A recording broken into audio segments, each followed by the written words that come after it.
Arbeitman, and I'm the Public Information Officer for the OSBI. Brooke, what can you tell us about the situation here, a missing 3-year-old girl?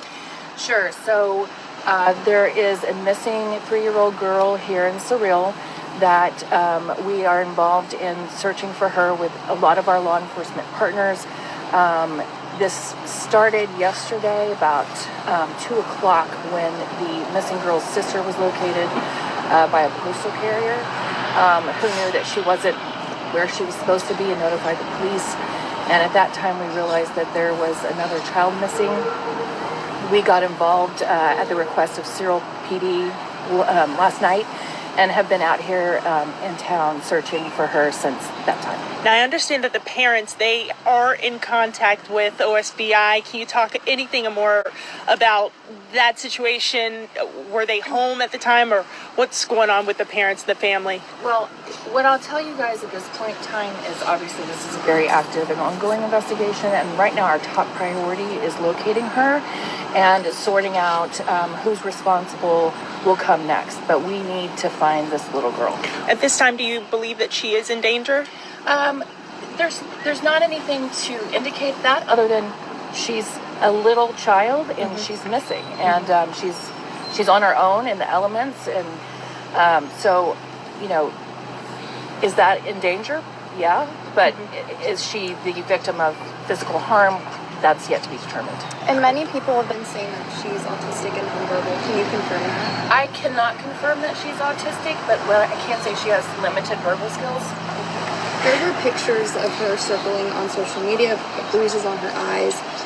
Can you tell me if was she previously hurt? Anything about the parents? I don't have any information on that. We saw a heavy law enforcement presence at the house. That was a search warrant happening. Anything about that?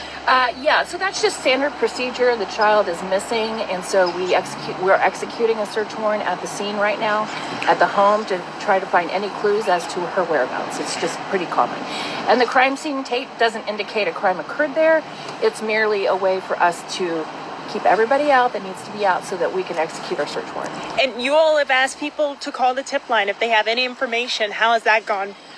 Yeah, so that's very helpful. We need anybody who saw anything or has seen anything unusual to call us. We're also requesting that anybody in town, not just a neighbor, if they have a Ring doorbell camera or any camera on their property or residence, to come down to the church where our command post is. Let us look at that video. It could be helpful.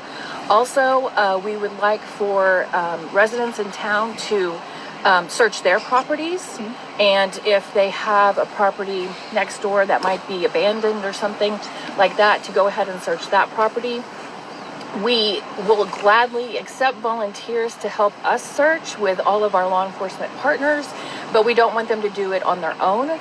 We want them to come down here and have it be a coordinated search. But Ring doorbell cameras and searching your own property, think of a place where a 3-year-old could crawl into, look in all those places, and if you find anything, please notify us. Now, we've seen pictures of the little girl off y'all's Facebook page. Any idea what she was wearing yesterday that can maybe help people?